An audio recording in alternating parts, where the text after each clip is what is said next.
రాకాసి బౌన్సర్కు తీవ్రంగా గాయపడి మృతి చెందిన ఆస్ట్రేలియా యువ క్రికెటర్ ఫిలిప్ జోయల్ హ్యూస్ అంత్యక్రియలు ఇవాళ మ్యాక్స్విలేలో జరగనున్నాయి. మ్యాక్స్విలే హై స్కూల్ స్పోర్ట్స్ హాల్లో జరిగే ఈ కార్యక్రమంలో యువ క్రికెటర్కు ఘనంగా వీడ్కోలు పలకనున్నారు. ప్రస్తుత మాజీ క్రికెట్ ఆటగాళ్లతో పాటు ఆ దేశ ప్రధాని టోనీ అబాట్ అంత్యక్రియల్లో పాల్గొననున్నారు.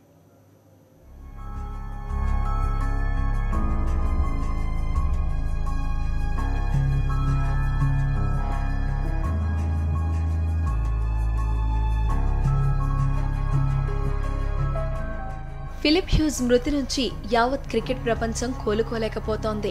ఆనందాన్ని పంచే క్రికెట్ ప్రాణాలు తీయడాన్ని జీర్ణించుకోలేకపోతున్నారు. 25 ఏళ్ల క్రికెటర్కు తుది వీడ్కోలు పలికేందుకు ఆస్ట్రేలియా ప్రభుత్వం భారీ ఏర్పాట్లు చేసింది. క్రికెటర్లు హ్యూస్కు గార్డ్ ఆఫ్ ఆనర్ సమర్పించుకున్నారు. హ్యూస్ పార్థివ దేహాన్ని అతని సొంతూరు మార్క్స్విలేలో ఊరేగించనున్నారు. మార్క్స్విలే వీధుల్లో పూలతో అలంకరించిన హ్యూస్ ఫోటోలను ఏర్పాటు చేశారు.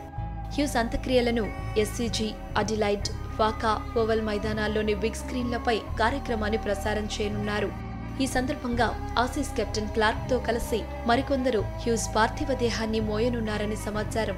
మార్క్స్విలేలో హ్యూస్ ఎంతో ఇష్టపడి కొనుక్కున్న వ్యవసాయ క్షేత్రంలో క్రికెటర్ దేహాన్ని ఖననం చేయనున్నారు. ఆస్ట్రేలియా ప్రధాని టోనీ అబాట్ ఈ కార్యక్రమానికి హాజరయ్యే అవకాశాలున్నాయి. ఇంటర్నేషనల్ డెస్క్, సాక్షి న్యూస్.